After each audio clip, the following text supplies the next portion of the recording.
चलो, अब last class तक तो हमारा हो चुका था। मोस्टली हमारा 2A 2B भी हमारा ख़त्म हो चुका था।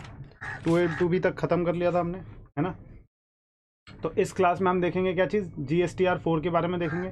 ठीक है क्या, GSTR 4। GSTR 4 आपको याद है क्या? तो गाइस बताओ, हमें GSTR 4 किस चीज़ के लिए भरते हैं? जल्दी से बता दो मेरे को, GSTR 4 किसके लिए वाले भरते हैं? कौन से? कंपोजिशन स्कीम में। वेरी गुड, कंपोजिशन वाले भरते हैं। ये वाले कंपोजिशन वाले भरते हैं यहाँ पर क्या, GSTR 4। तो यहाँ पर मैंने एक सप्लायर दिखा रखा है आपको, ये बैठा है सप्लायर। अब सप्लायर क्या भरेगा, GSTR 1 भरेगा। और किसका, और इसका जो रेसिपिएंट है, रेसिपिएंट कौन है, एक कंपोजिशन डीलर है। यानी कंपोजिशन में जिसने अपना टैक्स देना होता है। यानी कि कंपोजिशन वाले टैक्स कैसे देते हैं, क्या अपने, क्या सामने से वसूलते हैं या फिर अपने पॉकेट से देते हैं ये लोग? अपनी पॉकेट से देते हैं। यानी जितना रेवेन्यू होता है उसका कितना कितना परसेंट है, इतना कितना कितना परसेंट है, 1%, 5% और 6% के हिसाब से ऑफ स्टेट टर्नओवर। याद है सेक्शन नंबर कौन सा था हमारा इसका, सेक्शन नंबर 10। सेक्शन नंबर 10 में, अच्छा, नो कलेक्शन ऑफ टैक्स। यहाँ पे टैक्स की कलेक्शन नहीं करते हैं, बट अपने पॉकेट से ये लोग देते हैं। अब हम बात किसकी कर रहे हैं, मैं दो चीज़ों की बात कर रहा हूँ कि सप्लायर यहाँ पे नॉर्मल सप्लायर है जो कि अपने GSTR 1 में सारी की सारी सेल्स को दिखाएगा। ठीक है, और यहाँ पर जो इसके GSTR 4A में ऑटो पॉपुलेट हो जाएगा जो भी इसने परचेजेस की है। किसने परचेजेस की है ये? सर एक बात बताओ कि कॉम्पोजिशन डीलर को तो नो ITC है, यानी कि ITC का तो बेनिफिट उसको मिलता नहीं। तो फिर हम उसके लिए ये GSTR 4A क्यों बना रहे हैं, ऑटो पॉपुलेट क्यों कर रहे हैं इसको, कोई बताएगा? इंफॉर्मेशन के लिए। इंफॉर्मेशन के लिए, वो तो ठीक है। और कोई मुद्दा हो सकता है क्या? सर जब वो कंपोजिशन से नॉर्मल में जाएगा तो very very good, very good, very good. यही रीजन है हमारा, जब वो कॉम्पोजिशन से नॉर्मल में चला जाएगा तो उसकी ITC उसको मिलना चाहिए, जितना भी उसके पास पड़ा होगा। ठीक है, तो यानी उसके स्टॉक से रिलेटेड जितना जितना उसके पास पड़ा होगा उसको मिलना चाहिए। तो वो इन्फॉर्मेशन आएगी कहाँ से, वो इन्फॉर्मेशन आएगी हमारी GSTR 4A से। ठीक है, तो GSTR 4A सिर्फ रीड एंड मतलब रीड के लिए, मतलब उसके इन्फॉर्मेशन के लिए दिखाएगा, जब तक कि वो कॉम्पोजिशन स्कीम में है बना रहेगा, क्योंकि उसके किसी काम की नहीं। लेकिन जैसे ही वो कॉम्पोजिशन से किस में चला जाएगा, नॉर्मल स्कीम में चला जाएगा, तो उसके लिए ITC अवेल करना पड़ेगा। मतलब उसके लिए ITC ऑन हो जाएंगे, तो वो कहाँ से देखेगा, GSTR 4A से देखेगा। इसलिए उसका 4A को ऑटो पॉपुलेट करना जरूरी है। तो कुछ पढ़ लेते हैं GSTR 4A के बारे 4 के बारे में। GSTR 4 कौन बनाएगा? अच्छा, ये जो GSTR 4A है, इसमें तो इसकी इनवर्ट सप्लाईज आ गई, इनवर्ट सप्लाई। लेकिन ये आगे कौन सी रिटर्न भरेगा, आगे भरेगा ये GSTR 4। जो सेल्स होगी इसकी किस में आएगी, GSTR 4 में दिखाएंगे। ठीक है, अब GSTR 4 क्या है, कैसे कैसे भरनी होती है, जल्दी से बता दो। GSTR पहले, GSTR 4 अब क्या हो गई है, एनुअल रिटर्न हो गई है इसकी, कि एनुअली रिटर्न फाइल करनी। भाई तुझे एनुअली फाइल करनी है रिटर्न फॉर फाइनेंशियल ईयर और पार्ट ऑफ फाइनेंशियल ईयर। कब फाइल करनी है, 30 अप्रैल ऑफ नेक्स्ट फाइनेंशियल ईयर। मान लो आपका फाइनेंशियल ईयर क्या है, 21 और 22। 21 और 22 अगर आपका फाइनेंशियल ईयर है, तो आप मेरे को बता दो यहाँ पर कि आपको कब तक फाइल करनी पड़ेगी अपनी GSTR 4, बोलो। रिपीट करना एक बार। मैंने कहा कि GSTR 4 आपको कब तक फाइल करनी होगी, अगर आपका GSTR 4 जो है वो एनुअल रिटर्न की डेट जो है वो कब तक भरते हैं हम, 30 अप्रैल ऑफ नेक्स्ट फाइनेंशियल ईयर। तो फाइनेंशियल ईयर अगर मैं बोलूँ आपको कि फाइनेंशियल ईयर है हमारा 21 और 22, तो जल्दी से बताओ मेरे को कि इसका GSTR 4 कब भरनी पड़ेगी मेरे को?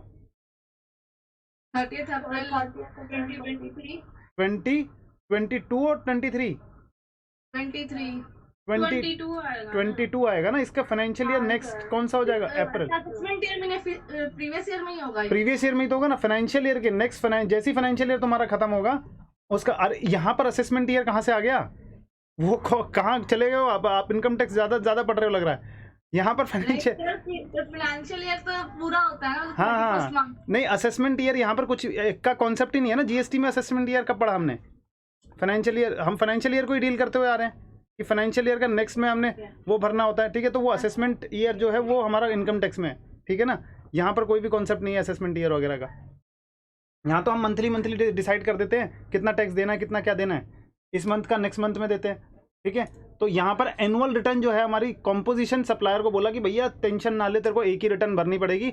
यहाँ पर एक ही रिटर्न कब भरनी पड़ेगी भैया, GSTR 4 उसको भरनी है, वो भी at the end of financial year, यानी 30 अप्रैल को उसको भरनी पड़ेगी। ठीक है, अच्छा, डिटेल्स इन GSTR4 क्या क्या डिटेल्स आएंगी GSTR4 में, जल्दी से बता दो। डिटेल्स ऑफ इनवर्ड सप्लाईज वो देखेगा, इनवॉइस वाइज यानी जो भी इनवॉइस वाइज उसने डिटेल्स परचेज किए, देखो इनवॉइस वाइज उसको लिखनी पड़ेगी क्या, परचेज फ्रॉम रजिस्टर्ड या फिर अनरजिस्टर्ड सप्लायर, चाहे वो रजिस्टर्ड सप्लायर से परचेज करे चाहे वो अनरजिस्टर्ड सप्लायर से परचेज करे, उसको इनवॉइस वाइज डिटेल डालनी पड़ेगी। इट कैन बी इंटर और इंट्रा, इंटर भी हो सकती है और इंट्रा भी हो सकती है। डिटेल्स ऑफ आउटवर्ड सप्लाई उसको कंसोलिडेटेड देनी पड़ेगी। देखो क्या बोल रहे हैं हमने बोला कि डिटेल्स ऑफ इनवर्ड सप्लाई जो है ना, उसको ये याद रखना कि उसको इनवॉइस वाइज ही देनी पड़ेगी सारी की सारी डिटेल्स उसको। GSTR4 में किसकी बात कर रहा हूँ, कॉम्पोजिशन डीलर की बात कर रहा हूँ। कॉम्पोजिशन डीलर जब GSTR ठीक है हुआ, ठीक से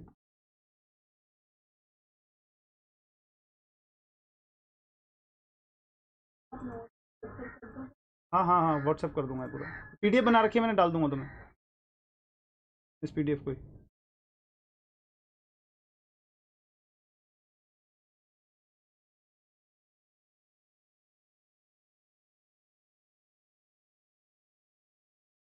मगर लिखने में काफ़ी टाइम जाता है यहाँ पर भी, तो तुम लिखने का काम घर पे कर लेना, है ना,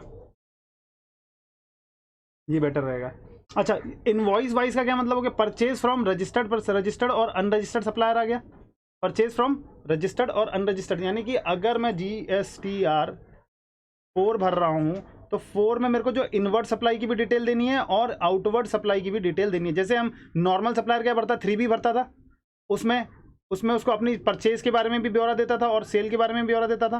तो ऐसे ही इसमें अपनी परचेजेस के बारे में दिखाएगा परचेज, लेकिन यहाँ पे इनवॉइस वाइज लिखना पड़ेगा उसको, और चाहे इंटर हो चाहे इंट्रा हो, लेकिन डिटेल्स ऑफ आउटवर्ड सप्लाई इसको कंसोलिडेटेड देना पड़ेगा। क्यों कंसोलिडेटेड देना पड़ेगा बताओ जल्दी से बताओ। चाहे वो B2B, लेकिन यहाँ पर B2B तो कम से कम देना चाहिए ना इनवॉइस वाइज।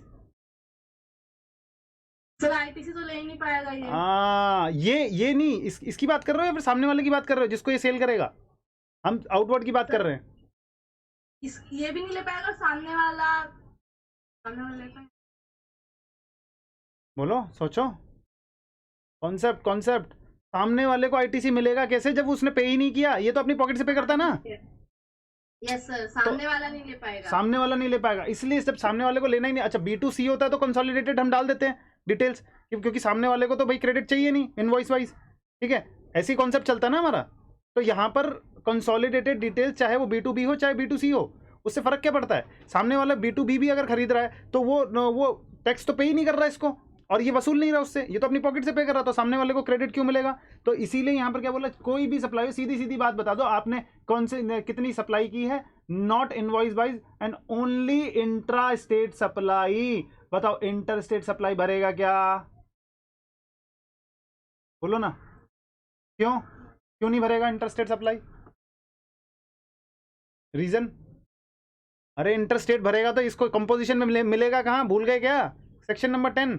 इंटर स्टेट अगर सप्लाई करेगा कोई भी तो उसको हाँ रिस्ट्रिक्शन होती है, कंपोजिशन वैसे ही हट जाएगा, ठीक है। तो इसीलिए यहाँ पर क्या है, कंपोजिशन डीलर तो हमने छोटे छोटे लेवल के लिए ना, कि भैया तू यहीं पे सेल कर रहा है, तू इको में सेल नहीं कर रहा है, तूने इंटर स्टेट सेल नहीं करना है, तूने अल्कोहलिक लिकर वगैरह सेल मतलब नॉन टैक्सेबल गुड्स की सप्लाई नहीं करनी है, और मैन्युफैक्चरर गुड नहीं होना चाहिए, तो नोटिफाइड गुड्स का कौन सा टिप्पा था एक, अरे याद आ रहा है नहीं आ रहा, बोल दो ना। यस सर, टिप्पा था ना, टिप्पा में क्या क्या था, टोबैको, आइसक्रीम आइसक्रीम था और पान मसाला था और एयरेटेड वाटर। बिल्कुल सही है, बिल्कुल सही है, याद आ गया सर, कुछ याद आ गया, हम भूल गए थे। चलो कोई नहीं, ये ताकत से क्लास नहीं है इसलिए। अच्छा, इतने दिन से मेरी अगर क्लास भी होती तो तुम सेक्शन 10 भूल जाओगे, क्या बात है। अच्छा कोई नहीं, याद रिवाइज करना पड़ेगा तुमको। देखो सर रिवीजन क्लासेस होगी हमारी। हाँ रिवीजन क्लासेस लूंगा मैं, जैसे इसको जल्दी से फटाफट खत्म करते हैं इसको हाँ अप्रैल में रिवीजन क्लासेस। सैलरी चैप्टर डाल ही दूंगा मैं, यूट्यूब पे ही डाल दूंगा, नहीं रिवीजन नहीं, यूट्यूब पे ही डाल दूंगा, पूरा पढ़ो, उससे कोई दिक्कत नहीं है, ठीक है। अभी बस थोड़ा सा टाइम नहीं मिल पा रहा था मैं मैनेज करने का, वरना एक ही वीडियो में कंसोलिडेट करना है उसको और फिर उसको डाल देना मैंने, ठीक है ना। अच्छा ओके सर। हाँ हाँ कर दूंगा। अच्छा क्वार्टरली स्टेटमेंट की बात करते हैं। देखो क्या बोल रहे थे हमने कहा था इसको कि भैया तेरे को GSTR 4 जो है वो तो तेरे को एनुअली देनी है, लेकिन क्वार्टरली देनी पड़ेगी एक स्टेटमेंट, जिसको बोलते हैं हम GST CMP। जल्दी से बता दो क्या क्या क्या बोलते हैं इसको, GST CMP 08। अच्छा इसमें क्या करते हैं sir up to 18th day of the next month की 18th day of the relevant quarter अगर मेरा है अप्रैल मई जून की स्टेटमेंट जो GST CMP 08 भरूंगा वो कब तक भरूंगा, नेक्स्ट मंथ के 18th जुलाई को। वेरी वेरी गुड, 18 जुलाई तक मेरे को क्या भरना है, क्वार्टरली स्टेटमेंट भर देना है। It is mandatory to fill GST CMP 08। GST CMP 08 को भरना मेरे लिए कंपलसरी है, मैंडेटरी है। एंड नील GST CMP 08 अगर आपकी कोई भी, जैसे हम बोलते थे ना नील GSTR 1 बोलते थे ना, नील GSTR, हाँ बिल्कुल, जैसे नील GSTR भरते थे हम, तो ये यहाँ पर क्या बोलेंगे, यहाँ पर कह रहे हैं कि नील भर सकते हो आप GST CMP 08 अगर कोई भी आउटवर्ड सप्लाई नहीं है या फिर आपने कोई भी इनवर्ड सप्लाई ऐसी नहीं ली है जिस पर आपको RCM बेसिस पे टैक्स देना। एक बात याद रखो, या आपको याद होगा कि भाई हमने inward supply outward supply inter नहीं कर सकते, बट इंटर में हम इनवर्ड सप्लाई तो कर सकते हैं ना, कंपोजिशन वाला। इसमें कोई लिमिट थी क्या उसकी, मतलब क्या इसमें कोई रिस्ट्रिक्शन थी क्या कि इंटर से तुम खरीद नहीं सकते? खरीद सकता है। और क्या वो RCM वाले गुड्स को नहीं खरीद सकता है क्या? RCM वाली गुड्स और सर्विसेज नहीं ले सकता है क्या जिसमें इसको पेमेंट करना पड़ेगा RCM बेसिस पे? यस, इस पर भी कोई ऐसी रिस्ट्रिक्शन नहीं थी। बात समझ में आ गई क्या? तो उसने बोला कि अगर आउटवर्ड में भी कोई सप्लाई नहीं है, यानी कि यहाँ पर भी कोई टैक्स जमा नहीं करना, और इनवर्ड में आपने कोई भी ऐसा गुड्स या सर्विस नहीं ली जिस पे आपको RCM लगेगा, जिसमें आपको टैक्स जमा करना है, तो आप नील GST CMP 08 भर सकते हो। And it can be filed through the SMS के थ्रू कर सकते हो बाय रजिस्टर्ड मोबाइल नंबर का इस्तेमाल करते हुए। And shall be submitted by verifying OTP on registered mobile number. OTP आएगा तुम्हारे रजिस्टर्ड मोबाइल नंबर पर, एक SMS आपको डिपार्टमेंट को डालना पड़ेगा, तुरंत के तुरंत क्या फाइल हो जाएगी, 5 मिनट के अंदर आपकी GST CMP 08 जो है वो फाइल हो जाएगी, क्वार्टरली भी। ठीक है क्या, यहाँ तक कॉन्सेप्ट समझ में आ गया? चलेंगे आगे, बोलो सर। SMS से नील वाला भी फाइल हो जाएगा? हाँ, नील रिटर्न भी SMS से फाइल हो सकता है। और ये कॉम्पोजिशन में GST CMP, हाँ GST CMP 08 भी आपका अगर नील है, यानी कि कोई भी इंफॉर्मेशन देनी ही नहीं है हमको। रिटर्न अगर फाइल भी करेंगे तो रिटर्न में सब कुछ क्या है, सारे ब्लैंक आएंगे, तो 00 लिखा होगा सब जगह। तो फायदा क्या है, तुम एक काम करो ना फिर कि एक SMS कर दो कि भैया नील रिटर्न है, तो नील रिटर्न का इन्होंने इस बार से वो निकाला गया था, नील रिटर्न में भी यही कॉन्सेप्ट निकाला और GST CMP 08 में भी इन्होंने ये वाला कॉन्सेप्ट निकाला है। बोलो बात यहाँ तक समझ में आ गई या नहीं आ गई? ठीक है क्या? अरे ये जो GST CMP 08 भरते हैं ये टैक्स की पेमेंट होती है, समझ में नहीं आया क्या आपको? यहाँ पर मैंने क्या बोला था, एनुअली तो हमने ये अपने एनुअली रिटर्न तो एनुअली भरनी है, बट टैक्स की पेमेंट क्या करनी पड़ेगी? टैक्स की पेमेंट तो क्वार्टरली ही करनी पड़ेगी। GST पेमेंट या स्टेटमेंट तो देनी है ना, स्टेटमेंट के साथ पेमेंट करोगे, स्टेटमेंट के साथ जो पेमेंट करोगे, स्टेटमेंट दोगे और स्टेटमेंट के साथ क्या करोगे, पेमेंट करोगे। बात समझ में आ रही है? तो स्टेटमेंट के साथ क्वार्टरली, ये क्वार्टरली करनी है। हाँ ये क्वार्टरली करनी है, यानी कि पेमेंट और स्टेटमेंट जो करनी है वो क्वार्टरली करनी है अभी भी, बट GSTR 4 जो है वो कब कर दी उन्होंने, एनुअली। पहले ये GSTR 4 जो थी वो क्वार्टरली हुआ करती थी, ठीक है। अब इसको चेंज करके क्या बोला, चलो एनुअली भरो, कोई दिक्कत नहीं है, लेकिन एक स्टेटमेंट दे देना हमको, स्टेटमेंट तो देना। तो स्टेटमेंट के लिए भी फिर आप CA के पास तो जाओगे, चार्टर्ड अकाउंटेंट के पास जाओगे, और स्टेटमेंट के अलग से चार्ज होंगे। ऐसा तो नहीं है वो मना कर देगा आपको कि नहीं स्टेटमेंट बनाने की नहीं, अरे सिमिलर चीज़ है, स्टेटमेंट एक बना के देगा, जनरेट करके देगा, पेमेंट करनी है उसको GST की तुम्हारे, तो ऑब्वियसली वो चार्ज तो करेगा ही, तो इसका कुछ ज़्यादा फायदा हुआ है नहीं, ठीक है ना। चलो नंबर 2 पे हम बात करते हैं। इसमें GSTR 4 के बारे में हमने बात की थी, हमने बोला था एक एंट्री लेवल होता है, मैंने क्या बोला था, एक entry and withdrawal from composition scheme, entry करना और विड्रॉल करना। अगर आप रेगुलर टैक्स पेयर हो, क्या बोला हमने, रेगुलर टैक्स पेयर से आप घुस गए हो किस में, कॉम्पोजिशन टैक्स पेयर में। समझ में आया नहीं आया, बोलो यहाँ तक। अगर आप रेगुलर टैक्स पेयर थे और रेगुलर टैक्स पेयर कॉम्पोजिशन में जाना चाहता है, तो एक बात मेरे को बताओ कि कॉम्पोजिशन में जाने के लिए आपको नेक्स्ट फाइनेंशियल ईयर से ही जा सकते हो या बीच में से कभी भी कॉम्पोजिशन में जा सकते हो? तो नेक्स्ट से जा सकते हैं, हमें नेक्स्ट फाइनेंशियल ईयर सकते, ये तो याद होगा ना थोड़ा थोड़ा कि नेक्स्ट फाइनेंशियल ईयर से ही एंट्री हमारी नेक्स्ट फाइनेंशियल ईयर से ही होगी।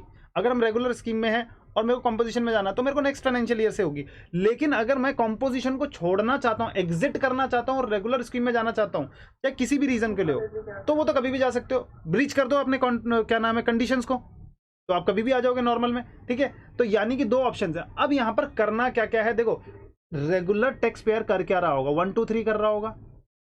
अरे बोलो ना, 1 2 3 बोले तो GSTR 1 भरेगा, GSTR 1 भर रहा होगा, GSTR 2A 2B और इसका ऑटो पॉपुलेट हो रहा होगा, 2A एंड 2B इसका ऑटो पॉपुलेट हो रहा होगा, और फिर उसके बाद GSTR 3 भर रहा होगा। यही तो इसको करनी पड़ती है मंथली में या क्वार्टरली में।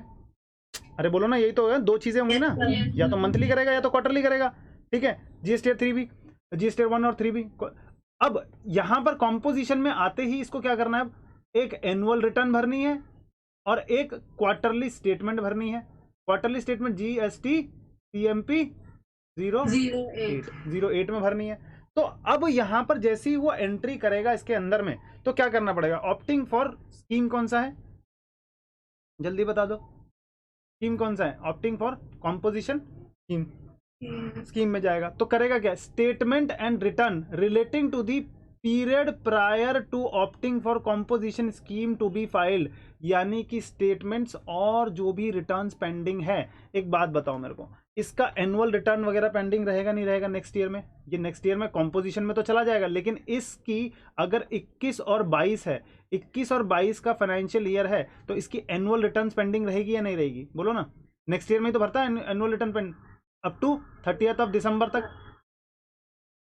बोलो ना, अप टू 30th दिसंबर तक इसको भर देना है। तो ये पेंडिंग रहेगी नहीं रहेगी? तो क्या मैं अगर कॉम्पोजिशन में चला गया तो क्या मेरे को एनुअल रिटर्न नहीं भरनी है इससे रिलेटेड, इस रेगुलर स्कीम से रिलेटेड, पिछले साल से रिलेटेड? भरनी पड़ेगी, बिल्कुल करनी होगी ना, क्योंकि सर नेक्स्ट फाइनेंशियल ईयर से जाएंगे ना। बिल्कुल बिल्कुल, नेक्स्ट फाइनेंशियल ईयर, जो पिछला फाइनेंशियल ईयर गया उससे रिलेटेड जितनी भी चीजें हैं भैया वो पेंडिंग है, तो उसको तो पूरी करनी पड़ेगी ना। तो उसी चीज के बारे में बोला है आपको। देखो यहाँ पे क्या बोल रहा है वो, ये कह रहा है कि statement and return relating to the prior period opting for composition scheme to be filed, ठीक है ना। प्रायर पीरियड यानी उससे पहले, कॉम्पोजिशन में जाने से पहले के जितने भी अगर पेंडिंग चीजें हैं उनको आपको फाइल करना पड़ेगा। और ये फाइल कब तक करना पड़ेगा, ये देखो कह रहा है till due date of furnishing the return of September month of next financial year, यानी कि 20th अक्टूबर तक। Due date of filing return for September month, यहां तक, और date of filing whichever is earlier, यहां तक आपको पिछले साल का जितने भी, मान लो कि पिछले साल की कुछ रिटर्न्स पेंडिंग है मेरी, मान लो पिछले साल का मेरा ये मानो कि जनवरी मान लो कि फैब और मार्च का, फैब एंड मार्च का मैंने रिटर्न ही नहीं भरा, कोई रिटर्न पेंडिंग है। अब एनुअल रिटर्न भी पेंडिंग थी और इसकी सारी चीजें पेंडिंग है। तो अब एक बात बताओ, मैं ऑप्ट तो मैंने कर लिया कॉम्पोजिशन स्कीम में, लेकिन इसकी जितनी भी पेंडिंग है रिटर्न्स, क्या मुझे इसको पूरी करनी पड़ेगी या नहीं करनी पड़ेगी?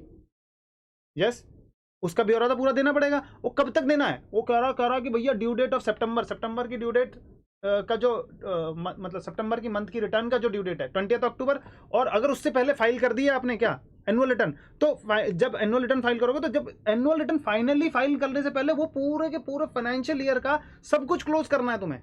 अरे बताओ ना, आईटीसी में भी यही देखा हमने, यही बोल रहे हैं ना हम कि लास्ट तुम आईटीसी कब बुक कर सकते हो, तो फाइनल रिटर्न भरने तक आपका पूरा फाइनेंशियल ईयर का डेटा जो ब्यौरा है वो क्लोज हो जाना चाहिए, सब कुछ यहां तक हो जाना चाहिए। समझ में आ रहा नहीं आ रहा? ठीक है क्या, बोलो यहां तक समझ में आ गया? वो तो भरेंगे ही भरेंगे, एनुअल रिटर्न तो भरेंगे ही भरेंगे, लेकिन उससे पहले अगर कोई स्टेटमेंट और पेंडिंग वगैरह सारी चीजें हैं उसकी, कुछ रिटर्न वगैरह, तो वो भी इससे पहले भर देनी है। ये तो ज्यादा हमें सोचने की भी जरूरत नहीं है, ये तो नॉर्मल अंडरस्टैंडिंग है ना। चलो नेक्स्ट अगर मैं बात करता हूं, अगर आप कॉम्पोजिशन से हट गए due to breach of conditions, या फिर आप ही जाना चाहते हैं भैया मेरे को अब नहीं रहना, मेरे को अब यहाँ पर मजा नहीं आ रहा, मेरे को जाना है रेगुलर स्कीम में, तो रेगुलर टैक्स पेयर अगर आप बन गए तो एग्जिट फ्रॉम कॉम्पोजिशन स्कीम बताओ कभी भी जा सकते हो या फिर सिर्फ नेक्स्ट फाइनेंशियल ईयर से जा सकते हो? कभी भी जा सकते हो, कभी भी एग्जिट करके भाग सकते हो तुम। यस, तो अब जब कभी भी जाओगे तो क्या कह रहा है वो, कह रहा है कि GST CMP 08 for the prior to the exit from composition scheme to be filed by 18th of the month succeeding the quarter in which the date of withdrawal falls। date of withdrawal fall हुआ है उसके next month की, मतलब अगर मैं बात करूं यहाँ पर किसकी बात कर रहा हूं, देखो क्या कह रहे हैं, अगर मैं बात करूं अप्रैल मई और जून आपने कॉम्पोजिशन में रहे, जुलाई अगस्त और सितंबर कॉम्पोजिशन में रहे, अक्टूबर नवंबर और दिसंबर में, यहाँ पर नवंबर में आपने ब्रीच कर दिया और 15 नवंबर को आपको यहाँ से निकलना है, 15 नवंबर को निकल जाना है। तो एक बात बताओ मेरे को, 15 नवंबर को अगर आप निकलोगे यहाँ से, समझ में आ रहा क्या बोल रहा हूँ मैं? तो अप्रैल में जून का आपने जीएसटी CMP 04 18 तक भरा होगा, नेक्स्ट जुलाई तक। अरे बोल दो। Yes sir. 18 था ना जीएसटी CMP 04 की डेट क्या थी? 18 स्टेटमेंट के लिए यही था ना 18 तो नेक्स्ट हमने 18 तक भरा होगा। फिर जुलाई अगस्त और सितंबर की बात अगर मैं करूं तो वो कब तक भरा होगा? 18 अक्टूबर। अब यहां पर मैं क्या कर रहा हूं, यहां पर मैंने नवंबर में ये छोड़ दिया, तो नवंबर में छोड़ दिया तो नवंबर 15 को छोड़ दिया, तो मेरे को यहां पर इससे रिलेटेड जो जीएसटी CMP 08 है वो कब तक भरना पड़ेगा? कह रहे 18th of the month succeeding the quarter, उस क्वार्टर के नेक्स्ट वाला in which the date of withdrawal falls. तो डेट ऑफ विड्रॉल इस क्वार्टर में फॉल हो रहा है, इसका नेक्स्ट वाला कौन सा, यानी कि जब जो डेट फिक्स है आपको उसी डेट पर ही भरना है। सिंपल शब्दों में यही बोल रहे हैं ना, जो डेट फिक्स हो रखी है आपको उसी डेट में भरना है। और जीएसटी CMP क्या भरना होगा यहाँ पे? जीएसटी CMP 08 भर देना है 18 जनवरी तक। और वो किस पीरियड से रिलेटेड? अक्टूबर और 15 दिन ऑफ नवंबर। अरे इसी से तो रिलेटेड आएगा ना जो। हाँ तो क्या चीज, क्या बोल रहे हो? अगर वो नहीं भरता है देन क्या होगा? देन अगर वो नहीं भरता है तो वो तो पेनल्टी वगैरह, वो सब इंटरेस्ट पेनल्टी के प्रोविजंस तो है ना, लेकिन हमने क्या बोला यहाँ पर कि भरना पड़ेगा, उसको ब्यौरा तो देना पड़ेगा ना। जेन्युइनली तुम देखो, तुम्हें अब मैं बोलूं कि मैं तुम्हारे अंडर रजिस्टर्ड हूं, अब मैं तुम्हारे अंडर में रजिस्टर्ड हूं, बट कॉम्पोजिशन में था कब तक? नवंबर 15 तक। तो नवंबर 15 तक के जो कॉम्पोजिशन में रहने की जो भी हमारी कंडीशंस है कि भैया कब कब रिटर्न भरनी है, वहां तक तो हमें भरनी पड़ेगी ना। तो 18 जनवरी तक तो मेरे को डिटेल देनी है, और 18 जनवरी तक डिटेल देनी है। वो कितने मंथ की दूंगा? 1.5 महीने की, क्योंकि 1.5 महीने तो मैं कॉम्पोजिशन में था। अरे बोलो ना, ठीक है क्या? Yes sir. अच्छा, अब नेक्स्ट में अगर मैं बोलूं GSTR 4 कब तक भरते थे? बोलो बोलो। 30th ऑफ अप्रैल ना? अप्रैल तक भरते। तो क्या मुझे ये भरनी पड़ेगी या नहीं भरनी पड़ेगी? यानी 30th अगर मेरा फाइनेंशियल ईयर है 21 और 22, तो मेरे को एक बात बताओ, तो 30th अप्रैल 2022 यही था? Yes sir. यहां तक मेरे को भरनी थी, लेकिन मैंने बीच में से ही छोड़ दिया पिछले फाइनेंशियल ईयर में। तो क्या मुझे ये नहीं भरनी पड़ेगी या भरनी पड़ेगी? अरे भरनी तो पड़ेगी ना, ये तो इसको तो कंपलसरी करनी पड़ेगा ना। लेकिन इसमें करना क्या पड़ेगा? हमें करना ये पड़ेगा कि इसमें सिर्फ और सिर्फ नवंबर तक की डिटेल्स ही आएगी। बोलो ना, 15 नवंबर तक की डिटेल्स, यही होगा ना? तभी तक था ना उसमें? हाँ, उसी तभी तक था। यानी क्या बोल रहे हैं? GSTR 4 for the period to exit from composition scheme to be filed by 30th of April following the end of the financial year during which such withdrawal falls। बोलो बात समझ में आ गई या नहीं? जिस फाइनेंशियल ईयर में आपका विड्रॉल फॉल होगा उसके नेक्स्ट फाइनेंशियल ईयर की 30th अप्रैल तक भरना है। ठीक है, इसमें कुछ भी, ये जेन्युइन चीज है ना। ये अगर लॉजिकल भी आप सोचोगे तो भी आपको ये पूरा हो जाएगा। अब ये आपको बोल रहे हैं ये पढ़ो, बोलो लॉजिकल भी यही चाहिए ना कि जो चल रहा है, जैसा चल रहा है वैसा चलने दो। और जब तक हम इसमें हैं, इस स्कीम में, तो इस स्कीम को फॉलो करेंगे। यानी जिस क्वार्टर में हम छोड़ेंगे उस क्वार्टर के नेक्स्ट वाला तो हमें GST CMP 08 भरना है। नेक्स्ट वाला हमें नहीं भरना, क्योंकि नेक्स्ट वाला हम किस में चले गए हैं? नॉर्मल वाले में। तो नवंबर की बताओ फिर यहां से क्या हो? नवंबर की अगर मैं मंथली में हूं तो नवंबर का 20 दिसंबर तक मैं भरूंगा या नहीं भरूंगा? 15 दिन के लिए GSTR 3B GSTR 3B भरूंगा या नहीं भरूंगा? भरना यस, पड़ेगा। फिर दिसंबर का GSTR 3 भी भरना पड़ेगा, नहीं भरना पड़ेगा? Yes sir. ठीक है, फिर जनवरी का भरना पड़ेगा, फेब का भरना पड़ेगा, मार्च का भरना है। तो अब एक बात बताओ, अब मैं यहाँ पर नॉर्मल में भी घुस गया हूँ, यानी कि सेम फाइनेंशियल ईयर 21 एंड 22 में दोनों चीज है। यानी कि मैं किस में था, कुछ टाइम तक कॉम्पोजिशन के लिए भी था और कुछ टाइम तक नॉर्मल स्कीम में भी हूँ। तो कॉम्पोजिशन के लिए मेरे को GSTR 4 तो भरनी है अप्रैल तक। तो यहाँ अब नॉर्मल स्कीम के लिए क्या मुझे एनुअल रिटर्न भरनी है या नहीं भरनी है 30 अप्रैल तक, नहीं सॉरी 31 दिसंबर तक? Yes sir. क्या उसके लिए बस, तो यानी कि आप कॉन्सेप्ट फिर समझ गए हैं ढंग से, ठीक है क्या? अब इसी चीज के लिए मैंने नीचे ब्यौरा बनाया है पूरा, देखो इसको ध्यान से देखो। Normal registered tax payer to composition tax payer, यानी नॉर्मल से वो किस में घुसा है, कॉम्पोजिशन में। तो from the beginning of next financial year ही जाएगा हमेशा, ठीक है, beginning of next financial year से जाएगा। तो रजिस्टर्ड पर्सन मान लो कि फर्स्ट अगस्त से वो अप्रैल, यहाँ 31 मार्च है और अप्रैल ऑफ नेक्स्ट फाइनेंशियल ईयर, तो यानी कि नेक्स्ट फाइनेंशियल ईयर में कॉम्पोजिशन टैक्स पेयर में घुस गया हो यहाँ से, ठीक है, नेक्स्ट फाइनेंशियल ईयर में। तो अब यहाँ पर कह रहे हैं कि यहाँ से लेके यहाँ तक का, अगस्त से लेके मार्च तक का, मान लो इससे पहले वो रजिस्टर्ड था ही नहीं, अनरजिस्टर्ड था। अब उसके 20 लाख की लिमिट पूरी हो गई। अब 20 लाख 10 लाख की लिमिट अगर उसकी पूरी हो गई है, या 40 लाख की लिमिट पूरी हो गई है, जो भी है तीनों में से, वो रजिस्टर्ड हो गया 1 अगस्त से, नॉर्मल टैक्स पेयर बन गया। अब वो कह रहा है कि भैया, जिसको पता लगा कि भाई हम तो मेरा तो टर्नओवर ही पिछले साल का 1.5 करोड़ या 75 लाख तक था, तो मैं नेक्स्ट ईयर में एलिजिबल हूँ कॉम्पोजिशन स्कीम के लिए, और मैं इंटर स्टेट सप्लाई भी नहीं करता हूँ, और कोई इको में भी सप्लाई नहीं कर रहा हूँ, कोई मैं अल्कोहलिक लिकर भी नहीं सप्लाई कर रहा हूँ, कोई मैन्युफैक्चरिंग, मतलब सारी कंडीशन मैं पूरी कर रहा हूँ, तो मैं तो एलिजिबल हूँ, तो नेक्स्ट ईयर मैं ले सकता हूँ। तो ले तो सकते हो। अब उसको आपको ये जो साल जो आप registered person normal tax payer बने, इसकी तो पूरी कर दो सारी चीजें। कह रहे हैं अगस्त से लेके मार्च तक की सारी रिटर्न भर दो, ठीक है। और वो भी कब तक भरना है, अभी बात की तो थी, ड्यू डेट ऑफ सितंबर, हाँ, ड्यू डेट ऑफ सितंबर की मंथ अगर पेंडिंग है तो, यानी कि 30th of October, sorry 20th of अक्टूबर, हाँ 20th October, 20th of October, 20th of October, और date of filing furnishing the annual return whichever is earlier. अगर 30, वैसे तो डेट कब तक की है इसकी, मिलती है हमको 31 दिसंबर तक की, लेकिन अगर उससे पहले भरना चाहें तो अक्टूबर से पहले भर सकते हो क्या? यस, भर सकते हो। फिर वो वाली डेट आ जाएगी, वहां तक आपको सारा कुछ क्लियर कर देना, इसकी रिटर्न सारी चीजें भर के क्लियर कर दो, खत्म कर दो। फिर अब बात करते हैं हम नेक्स्ट ईयर में ही किसकी, कॉम्पोजिशन की बात कर रहे हैं। अब कॉम्पोजिशन के लिए एक बात बताओ मेरे को, जैसे ही नेक्स्ट ईयर में आओगे तो यहाँ पर annual return for previous financial year GSTR 9 तो आपको भरना पड़ेगा ना। किसकी बात कर रहा हूँ, 20th अक्टूबर तक की, जो अभी भी बात की है मैंने, ये GSTR 9 थी ना हमारी, 20th अक्टूबर तक जो नॉर्मल रिटर्न भरते हैं हम, annual return, normal tax payer annual return भरता है, GSTR 9 ही तो भरता है।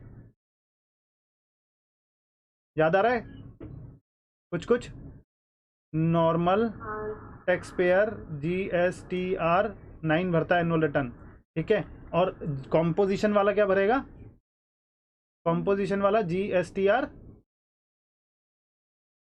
4, अभी तो पढ़ा, यस सर, ठीक है, GSTR 9A, हाँ ठीक है। तो अब यहाँ तक ये सितंबर, और ये तो अब समझा ही दिया मैंने, क्या ही समझाना अब तुमको, ठीक है ना, कि यहाँ तक। अब ये कॉम्पोजिशन में जब आ रहा है तो यहाँ पर तो हर एक क्वार्टर में वो क्या भरेगा, हर एक क्वार्टर की 18 तारीख के बाद GST CMP 08, और फिर एनुअली क्या भरेगा, जैसे एनुअल खत्म हो जाएगा तो 30th अप्रैल तक क्या भरना पड़ेगा उसको, GSTR 4 भरना पड़ेगा। बट ठीक है ना, अब कॉन्सेप्ट क्लियर है आपका, चले आगे। नेक्स्ट मैंने ये सीरीज बताई कि किस चीज़ की फोटो बनाई है। ये एग्जिट जब आप करोगे कहाँ से कॉम्पोजिशन, क्या कभी भी कर सकते हो, बोल दो जरा, बोलो ना। यस कभी भी कर सकते हो। मान लो कि इस अगस्त में 15 अगस्त तक आपने क्या किया, अप्रैल मई जून जुलाई अगस्त सितंबर, सेकंड क्वार्टर है, सेकंड क्वार्टर के मिड से आपने छोड़ दिया, ठीक है। तो यहाँ से लेके यहाँ तक तो आप कॉम्पोजिशन में थे, तो इससे रिलेटेड चीज़ें क्या करनी है आपको, GST CMP 08 18th of October तक भरोगे, 18th of September, October 18th of October तक भरना है, क्वार्टर उसका वही होगा ना, हाँ। और GSTR 4 कब तक भरोगे, 30th April of next financial year, ये तो हो गई। और फिर जैसे ही आप रेगुलर में आ गए, अब रेगुलर में आ गए 3 भी तो टिल आपको कब तक भरना है, अगर मंथली में हो आप तो कब तक भरना है, 20th ऑफ सितंबर, बिल्कुल अगस्त का सितंबर में, सितंबर का अक्टूबर में, और 3B till 20th of October और सितंबर के लिए, ठीक है। और ये तो भरना ही भरना है। और इसके साथ एक और फिर अगर मैं बात करूं कि GSTR 9 भी भर देना है क्या आपको इससे रिलेटेड पीरियड में? Annual return, yes, annual return भरनी पड़ेगी। वो कब तक भरनी पड़ेगी? Up to 30th of October या फिर 31st ऑफ दिसंबर तक। तो जो भी नहीं नहीं नहीं नहीं नहीं, मैं बात क्या कर रहा हूँ, इस वैसे तो 1 अप्रैल के बाद से आप एनुअल रिटर्न भर सकते हो, मतलब 1 अप्रैल से ही, नेक्स्ट फाइनेंशियल के 1 अप्रैल से लेके 30, लेकिन अप टू कब तक भरना है? अप टू आपका 30th दिसंबर तक। उससे पहले भरना चाहो तो भर सकते हो, कोई भी दिक्कत वाली बात है नहीं। मेरे ख्याल से GSTR 4 में आपको कोई डाउट नहीं रह गया, ठीक है क्या? क्लियर है GSTR 4? चलिए अब हम बढ़ते हैं अपने नेक्स्ट GSTR 5 की तरफ। GSTR 5 अब तक जल्दी से बता दो मेरे को कितने GSTR हो गए? GSTR पढ़ने का जो आपने लिखाए थे 5, 4 और फिर हाँ, जो आपके भाई जो आपके स्टडी मैट में है, जो आपके कोर्स में कवर हो रहे हैं वही है, वही हमको बताने पड़ेंगे। और मोस्टली चीज़ें आपको याद हो जाएंगी, चार्ट फॉर्म में मैंने लिखवाई है, 1-2 बार दोबारा पढ़ोगे तो याद होगी। देखो अभी मैं अगर बताऊँ भी आपको, GSTR 1 कब से लेके कब तक भरना होता है? 11 तक भरना होता है, 11th ऑफ नेक्स्ट मंथ, यही है ना? 10 था लेकिन नोटिफिकेशन से 11 हाँ बिल्कुल सही है। अच्छा, GSTR 2A 2B तो आपका ना वही सारा कॉन्सेप्ट आ ही गया था 2A 2B वाला। अगर क्वार्टरली वाला है तो 30th तक वो रहेगा, या फिर आपका 12 से चालू हो जाएगा या 14 से चालू होगा, ठीक है ना? आपका ये सारी चीज़ें आपने उसमें देख ली थी। GSTR 3B आपको 20th ऑफ नेक्स्ट मंथ। अच्छा, GSTR 4 जल्दी से बता दो आप, ये अभी पढ़ लिया आपने। GSTR 4 नेक्स्ट मंथ की अप्रैल, क्वार्टरली स्टेटमेंट देनी पड़ेगी। हाँ, क्वार्टरली स्टेटमेंट इसमें तो जाएगी, और प्लस इसके साथ अप्रैल में जाएगा ना? हाँ, अप्रैल में, बिल्कुल सही है। 30th of April next financial year की, नेक्स्ट फाइनेंशियल ईयर। अब GSTR 5 के बारे में पढ़ रहे हैं, GSTR 5 के बारे में पढ़ रहे हैं। GSTR 9 आपने पढ़ लिया था, GSTR 9 आपने देख लिया, कौन सा है? एनुअल रिटर्न रेगुलर वाले का है, 31st ऑफ दिसंबर तक आ गया है। क्या बच गया? और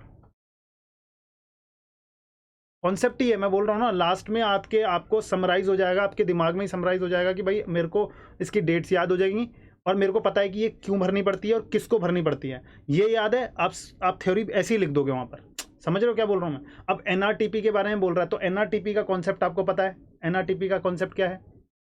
एक सेकंड रुको, मैं दोबारा भी बता दूंगा अभी। यस सर, जो नॉन रेजिडेंट होते हैं वो अगर टैक्स पे करते हैं उनके लिए। वेरी गुड, कुछ हद तक आपने सही पकड़ा है। ये अरे यार, ये बड़ा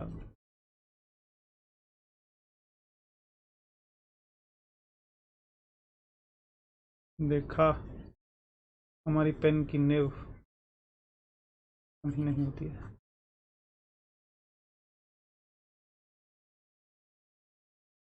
देखो सर OIDR जो होता है उसके लिए GSTR नहीं है कोई? है, टेंशन क्यों लेते हो? आ रहा है, देखो लिखवाया नहीं था पक्का? चलो अभी देखेंगे, देखेंगे हम, मैंने नहीं लिखा हुआ है। देखेंगे रुको पहले इसके बारे में पढ़ लेते हैं। देखो, GSTR 5 जो है वो कौन भरता है? ये NRTP भरता है। और NRTP है कौन? जल्दी से बता दो, NRTP कौन सा व्यक्ति होता है? NRTP एक ऐसा व्यक्ति है जो इंडिया से बाहर से यहाँ पर आता है, गुड्स और सर्विस लेता हुआ, गुड्स और सर्विस देता है यहाँ पर आके इंडिया में, जिसका कोई भी फिक्स प्लेस ऑफ बिजनेस यहाँ पर नहीं है, फिक्स एस्टेब्लिशमेंट यहाँ पर नहीं है, पूरे ऑल ओवर इंडिया में उसका फिक्स प्लेस ऑफ बिजनेस नहीं है। उसको आना पड़ता है 90 डेज के लिए वहाँ पर। क्या बोला था ना, 5 दिन पहले से ही उसको क्या लेना पड़ता है? उसको कैजुअल टैक्सेबल पर्सन, और इसको 5 दिन पहले से ही टैक्स पे करना पड़ता है। एस्टिमेटेड बेसिस पे उसको रजिस्ट्रेशन लेना पड़ता है। 5 दिन पहले उसको, बिजनेस शुरू करने से 5 दिन पहले तक उसको ये रजिस्ट्रेशन वगैरह कंप्लीट कर देना है और टैक्स वगैरह की पेमेंट कर देनी है, तभी जाके वो यहाँ पर चीज़ें कर सकता है। और जब वो आएगा यहाँ पर, हमने ITC में पढ़ा था, क्या बोल दो जल्दी से बोल दो कि इसके साथ वो जो गुड्स लेकर आएगा, अपने साथ वो जो गुड्स लेकर आएगा, उसका ही क्या मिलेगा? उसको ITC उसको क्लेम कर पाएगा। बाकी जो यहाँ से गुड्स एंड सर्विसेज लेगा उसको, उसका ITC उसको अलाउ नहीं होगा। ये किस में पढ़ा था? सेक्शन नंबर 17(5) ब्लॉक क्रेडिट्स में पढ़ा था। याद आ रहा है या नहीं आ रहा? बता दो जल्दी से। Yes sir. ठीक है, थोड़ा याद आ गया है। चलो, रिवीजन आपके लिए बहुत ज़रूरी है। रिविजनरी वीडियो बहुत जल्दी से आपको यूट्यूब चैनल पर मिल जाएगी, CA सुनील राउत के। जल्दी से सब्सक्राइब कर लेना और कमेंट कर देना, ठीक है। चलो आओ, यहाँ पर क्या बोल रहा हूँ, डॉक्यूमेंट्स रिक्वायर्ड कौन कौन से, देखो अब क्या क्या चीज, एनआरटीपी तो बाहर का होता है, ठीक है ना। अब बाहर का होता है तो उसके पास हमारे यहाँ का आधार कार्ड होगा क्या, बोलो, पैन कार्ड होगा क्या, नहीं। तो यहाँ पर क्या बोल रहे हैं, कह रहे हैं कि तू एक काम कर, वैलिड पासपोर्ट लेके आ, तू बाहर से पासपोर्ट तो लेके आएगा ना अपने साथ, तो तेरा पासपोर्ट हो जाएगा। और टैक्स आइडेंटिफिकेशन नंबर या फिर पैन नंबर इफ अवेलेबल, कहाँ का पैन नंबर और tax identification number, by which entity is recognised in that country, जहाँ जिस कंट्री से आ रहा है वहां पर तेरा कोई ना कोई आइडेंटिफिकेशन नंबर होगा या नहीं होगा। जैसे हमारे यहाँ पे परमानेंट अकाउंट नंबर होता है, तो तेरे वहां पर भी होगा ना ऐसा कुछ करके कि टैक्स तेरे को मतलब उसमें पहचाना जाता है, जिससे तेरे को टैक्स आइडेंटिफिकेशन नंबर से पहचाना जाएगा कि तू टैक्स पेयर है, तूने वहाँ पर टैक्स पे किया, तो वो वाला नंबर लेके आ, हम तेरे को क्या देंगे, रजिस्ट्रेशन दे देंगे यहाँ पर टेम्परेरी बेसिस पर। इसको क्या बोलते हैं, देखो क्या बोलते हैं, रजिस्ट्रेशन प्रोसेस। अब कैसे प्रोसेस होगा, GST REG मतलब रजिस्ट्रेशन फॉर्म 09 भरना होता है, एप्लीकेशन फॉर्म होती है ये इसके लिए, ठीक है क्या, ये क्या है, एप्लीकेशन फॉर्म। अब एप्लीकेशन भरने के बाद क्या करेंगे, एप्लीकेशन फॉर रजिस्ट्रेशन कब भरना होगा, before 5 days of commencement of business शुरू करने से 5 दिन पहले उसको एप्लीकेशन देना पड़ेगा। फिर उसके बाद क्या क्या बोला हमने कहा कि भैया रजिस्ट्रेशन वैलिड रहेगा जितने पीरियड के लिए आपने लिख कर दिया उसमें, उसने बोला कि भैया मैं 30 दिन के लिए 30 days, बट मैक्सिमम कितने डेज के लिए वो हो सकता है वैलिड, 90 डेज के लिए। क्या एक्सटेंशन भी दे सकते हैं, यस एक्सटेंशन भी दे सकते हैं, हमने पढ़ा था इसमें जब रजिस्ट्रेशन का चैप्टर हम पढ़ रहे थे, 90 डेज के लिए एक्सटेंशन भी दे सकते हैं, बट उसके लिए एक्सटेंशन के लिए इसको क्या भरनी पड़ेगी, GST रजिस्ट्रेशन 11, समझ में आ रहा नहीं आ रहा, GST REG क्या भरना पड़ेगा उसको, 11 भरना पड़ेगा एक्सटेंशन के लिए, ठीक है ना। देखो एक्स्ट्रा 90 डेज, एक्स्ट्रा 90 डेज, बिल्कुल 180 डेज तक पहुंचने के लिए। लेकिन अगर 180 डेज से भी अगर ज़्यादा चाहता है तो हमने पढ़ा था कि तू ये सब काम मत कर, इधर आ, इधर नॉर्मल रजिस्ट्रेशन ले और फिर काम कर, ऐसे फालतू काम नहीं करने का, ठीक है कि 180 डेज दे दिया, और क्या चाहिए तेरे को, समझ में आ रहा है। अब धंधा इतना ही बढ़ रहा है तेरा, इतना लंबा बढ़ रहा है, तो यहीं पे आगे नॉर्मल रजिस्ट्रेशन ले ले, है कि नहीं। अच्छा अब यहाँ पर क्या बोल रहा है, एडवांस डिपॉजिट ऑफ टैक्स उसको करना पड़ता है, shall be credited to e cash ledger, यानी कि अगर NRTP यहाँ पर आया तो इसको क्या करना पड़ता है, इंडिया में आने से पहले, NRTP आने से पहले उसको क्या करना पड़ेगा, टैक्स देना पड़ेगा। अब जैसे ही इसका रजिस्ट्रेशन पे पोर्टल पर खुल जाएगा, GST पोर्टल पर इसका अकाउंट खुलेगा NRTP के नाम से, तो इसके भी तो 3 लेजर खुल जाएंगे, बोल दो जरा 3 लेजर कौन कौन से थे, एक तो ई कैश लेजर, ई क्रेडिट लेजर और लाइबिलिटी रजिस्टर, ठीक है क्या। अच्छा ई कैश लेजर में उसका क्या करना पड़ेगा, उसको पैसा टॉप अप करना पड़ेगा पेमेंट के लिए, याद आ रहा है क्या। और क्रेडिट में तो उसका जो क्रेडिट आएगा, यानी जो अपने साथ लेकर आ रहा है, बाकी उन सब चीज़ों का क्रेडिट यहाँ पर आ रहा होगा, जो अपने साथ लेकर आएगा NRTP, उससे ज़्यादा तो उसको ITC मिलने नहीं वाला, याद है। अच्छा और फिर यहाँ पर लाइबिलिटी रजिस्टर में वो सेट ऑफ करेगा कि भैया मेरी लाइबिलिटी इतनी, मैंने क्रेडिट इतना इस्तेमाल किया जो मेरे पास था, और बाकी मैं कैश लेजर से पेमेंट कर दूंगा, अब ये कह रहे हैं कि भैया जो तुम एडवांस में, यहाँ पर एक बात मेरे को बताओ, अगर NRTP एडवांस में कुछ भी पेमेंट कर देता है गवर्नमेंट को, क्या ये लाइबिलिटी थी,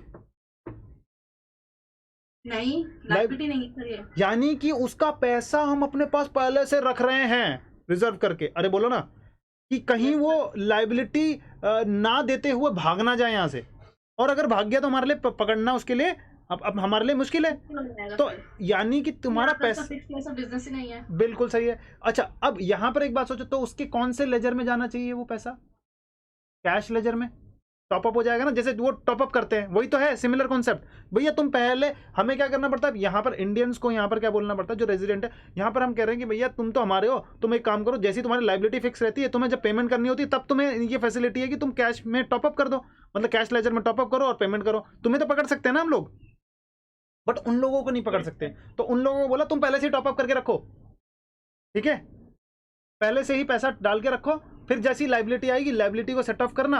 अब एक बात बता दो, मान लो कि उसने भरे 1 लाख रुपए, 1 लाख रुपए, और यहाँ पर लाइबिलिटी आई 90,000 रुपीज, तो अब 90,000 को तो वो सेट ऑफ कर देगा कैश लेजर से अपने, ठीक है, लाइबिलिटी को। yes, बाकी बचे 10,000 का क्या होगा, तो वही पड़े रहेंगे उसके आगे के लिए। आगे के लिए क्यों, अब वो तो काम धंधा खत्म करके चला गया ना, तो विथड्रॉ कर सकते, रिफंड कर देंगे, हाँ समझ में आ रहा है क्या?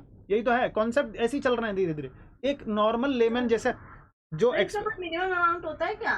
किस चीज़ के लिए? नहीं, मिनिमम अमाउंट कुछ नहीं, एस्टिमेटेड वो अपना एक बनाएगा एस्टिमेटेड कि कितनी सेल करेगा। हाँ कोई मिनिमम नहीं, मिनिमम अमाउंट नहीं, उसका क्या होता है, उसका सिंपली उसको एस्टिमेटेड क्या बताना पड़ता है, सेल बतानी पड़ती है कितने की सेल वो यहाँ पर आके करेगा। टाइपली बनेगा उतना ही उसको एडवांस देना पड़ता है हाँ मतलब। बिल्कुल, ठीक है। ये 1 ईयर में फिर 1 टाइम आ सकता है या फिर ये 90 डेज मतलब ऐसा भी हो सकता है 30 डेज कभी आ रहा है 30। हाँ तो ये हुआ ना, यही तो बोला हमने कि अगर वो जितने पीरियड के लिए शॉर्ट करेगा, एक तो वो वाला पीरियड, बट मैक्सिमम अगर उसने लिखा नहीं है कुछ भी कि मेरे को कि कोई पीरियड उसने बताया ही, तो मैक्सिमम एक बार रजिस्ट्रेशन यानी जीएसटीआर जो जीएसटी आरईजी जो 9 भरेगा उसमें मैक्सिमम कितने डेज के लिए वैलिड रहेगा, वो 90 डेज के लिए उसका वैलिड रहेगा। फिर उसके बाद उसको एक्सटेंशन लगाना पड़ेगा, एक्सटेंशन के लिए जीएसटी आरईजी 011 भरना पड़ेगा। डेट ऑफ रजिस्ट्रेशन से ही ये डेज चालू हो जाएंगे मतलब? कौन से? हाँ, जिस दिन से उसने रजिस्ट्रेशन लिया, मतलब जब आना चाह रहा है वो, जब कमेंसमेंट करना चाह रहा है उससे पहले 5 दिन पहले तक उसको रजिस्ट्रेशन ले लेना है। समझ में आ रहा है नहीं आ रहा? उसको फाइलिंग कर देनी है। वो पूछ रही है ना कि ये कब तक वो वैलिड हो सकता है, उसका जो डेज है 90 डेज का, कब तक वैलिड रहेगा? हाँ, जब से उसने शॉर्ट किया है पीरियड, जैसे मान लो वो 1 तारीख से शॉर्ट करता है, कहता है कि मेरे को 1 तारीख से रजिस्टर करो, 1 अप्रैल से रजिस्टर करो, तो 1 अप्रैल से लेके 90 डेज शॉर्ट करेगा ना, पीरियड तो बताएगा ना वो कि मैं कब आने वाला हूँ। जहाँ से रजिस्ट्रेशन ले लिया उसने वहीं से हो जाएगा हाँ 90 डेज। बिल्कुल बिल्कुल, तभी ले सकती हूँ। बिल्कुल बिल्कुल, ठीक है। चलो आईटीसी की बात करते हैं अब हम, इसके एनआरटीपी के आईटीसी की बात करते हैं। क्या बोल रहे हैं हम यहाँ पे, यानी कि हमने बोला कि ITC on inward supply is not allowed except goods imported into India. जो अपने साथ लेकर आएगा सिर्फ उसी का ही आईटीसी उसको अलाउ होगा, और बाकी कोई भी आईटीसी उसको अलाउ नहीं होने वाला है। ये हमने पढ़ा था सेक्शन नंबर 17(5) में, ब्लॉक क्रेडिट्स, ठीक है क्या? अच्छा, आगे से फिर ये क्या भरने वाला है, जल्दी से बताओ मेरे को। यहाँ पर ये मंथली रिटर्न भरेगा। मंथली रिटर्न में क्या चीज़ आ जाएगा, जीएसटीआर 5 आएगा। क्या भरेगा ये, GSTR 5। Details of outward supplies, details of inward supplies, कितना टैक्स पेमेंट किया, यानी कि इक्विवेलेंट जो हम 3V में करते हैं वही चीज़ यहाँ पे उसको करनी पड़ेगी जीएसटीआर 5 में। अरे बोल दो। Yes sir. अच्छा, फिर जीएसटीआर 5 ऑन कब तक भरेगा, जीएसटीआर 5 कब तक भरेगा, कह रहा है कि 20th day of next month और within 7 days from the date of expiry of registration whichever is earlier। बोलो समझ में आया या नहीं आया? सर इसका मतलब क्या हुआ, देखो क्या बोल रहा है, 20th day of next month. मान लो अगर मंथली आपका खत्म हो जाता है, कब 90 डेज के लिए आपने लिया है, ठीक है क्या? तो 90 डेज के लिए अगर आपने लिया है, क्या यहाँ पर आपको मंथली रिटर्न भरनी पड़ रही है या फिर क्वार्टरली रिटर्न भरनी पड़ रही है? मंथली भरनी पड़ रही है सर। अप्रैल से मान लो आए तो अप्रैल का कब तक आ जाएगा, 20th ऑफ मई को भरना पड़ेगा। फिर मई का 20th ऑफ जून, फिर जून का 20th ऑफ जुलाई, ऐसे ऐसे हमें भरना पड़ेगा। अब मान लो कि मई में आपने आपका टाइम पीरियड खत्म हो गया 15 तारीख को, 15th में, क्या बोल रहा हूँ मैं, 15th मई को आपने बोला कि सिर्फ मैं 45 दिन के लिए आई थी यहाँ पर, अप्रैल और 15th मई, 45 दिन हो गए, खत्म करते हैं, ठीक है। जब यहाँ पर 15th मई को खत्म कर दिया आपने, तो अब एक बात बताओ, आप नेक्स्ट 20th तक आपको टाइम है या फिर आपको बोलेंगे within 7 days from the expiry? अब खत्म करे तो विदिन 7 days ही अर्लियर हो जाएगा। बिल्कुल, जहां से क्या बोल रहे हैं, कह रहे हैं कि भैया 7 दिन from the date of expiry of registration, जब एक्सपायर हो गया, मान लो यहाँ तक आपका रजिस्ट्रेशन वैलिड किया था, 45 दिन के लिए आपने लिया था, और 45 दिन के बाद आपका रजिस्ट्रेशन यहाँ पे इस दिन पर आपका मान लो कि खत्म हो रहा है। तो जैसे ही खत्म हो रहा था, यहाँ के 7 दिन के बाद, 7 दिन कौन सा हो जाएगा, जोड़ दो जरा सा, 22 हो जाएगा। 22 मई तक आपको क्या कर देना है, यहाँ तक विदिन 7 days तक आपको भर देना है, क्या बोलो, जीएसटीआर 5, ठीक है क्या? वरना हर मंथ आपको जीएसटीआर 5 भरना पड़ेगा, जितने जब तक के लिए आप वैलिड है आपका। यानी मंथ अगर पूरा कर दिया तो 20th तक, मंथ पूरा नहीं किया उससे पहले एक्सपायरी कर दी तो वहां से 7 दिन, खत्म होगी बात, ठीक है ना? अच्छा, पेमेंट ऑफ टैक्स की बात अगर मैं कर रहा हूं, यहाँ पर पेमेंट ऑफ टैक्स भी करना पड़ेगा, ठीक है, before last date of filing of GSTR 5। Sir हमने तो पहले से ही कर दी ना पेमेंट, इसका क्या मतलब है? अब इसको क्यों पढ़ रहे हैं कि before last date of filing of GSTR 5, यानी जीएसटीआर 5 की लास्ट डेट कौन सी है, बोल दो जरा सा, वही तो है ये ऊपर वाली 20th day of next month और 7 डेज, यही तो होगी ना। अरे यही तो है ना GSTR 5 के भरने की, उस दिन पर ही, मतलब जिस दिन आप भरोगे उस दिन से पहले पहले, यानी आपको अलाउड ही नहीं होगा पूरा भरना जब तक आप पेमेंट नहीं करोगे। तो यानी पेमेंट कर देना उसी वक्त तक, ठीक है, before last date of filing of GSTR 5। Sir यहाँ पेमेंट का क्या मतलब, मैं समझा नहीं यार। यहाँ पर तो हमने पहले से अगर उसका आ गया टैक्स उसके लिए नहीं तो यहाँ पर ये उसका संदर्भ किससे है, टैक्स से है। ये मत बोल देना कि कई बच्चे बोलते कहते हैं कि सर यहाँ पर हमने पहले से एडवांस में, अरे एडवांस में तो हमने क्या टॉपअप किया था, ये मेरे कैश लेजर में पड़ा हुआ है। लेकिन कैश लेजर को सेट ऑफ तो करना पड़ेगा लाइबिलिटी रजिस्टर में, जितना भी मान लो लाइबिलिटीज आएंगी मेरी, उसको क्या करना पड़ेगा, मेरे को सेट ऑफ करना पड़ेगा। अरे बोलो ना, इसको बोल रहे हैं पेमेंट की बात। अगर मान लो आपने 1 लाख रुपए ही भरे थे और लाइबिलिटी आ गई 2 लाख रुपए की, तो क्या करना पड़ेगा, तो 1 लाख रुपए तो आप कैश लेजर से दे दोगे और 1 लाख रुपए और टॉप अप करोगे, उससे पेमेंट करोगे। या फिर आपको 2 लाख रुपए की है, 1 लाख रुपए में, अच्छा मान लो कि 80,000 का आया है, तो 80,000 की पेमेंट करोगे यहाँ से निकाल के, यहाँ से 80,000 रिड्यूस हो जाएंगे, आपके 20,000 बचेंगे सिर्फ, ठीक है। तो हाँ, अगर नहीं रिफंड नहीं होगा, रिफंड तब होगा जब आप छोड़ के जा रहे हो, रजिस्ट्रेशन खत्म हो गया है और कोई बिजनेस नहीं करना है, क्योंकि अब नेक्स्ट मंथ में भी तो करोगे ना, अगर नेक्स्ट मंथ के लिए वैलिड है तो। नहीं, ऊपर के एग्जांपल में खत्म हो रहा था ना, इसलिए मैंने बोला कि अब अच्छा, तो रिफंड ही हो जाएगा। अच्छा, हाँ, मैं उसकी बात नहीं कर रहा, मैं यहाँ पर कह रहा हूँ कि जैसे अप्रैल की बात कर रहा हूँ मैंने ये अप्रैल का कॉन्सेप्ट था, अप्रैल का खत्म किया आपने, फिर मई आया, तो मई में भी तो पड़ा होगा ना आपके कैश लेजर में। अरे बोलो ना, कैश लेजर में पड़ा है 20,000 रुपये, फिर मई में लाइबिलिटी आएगी, फिर मई की लाइबिलिटी को सेट ऑफ करोगे, यही चलता चला जाएगा।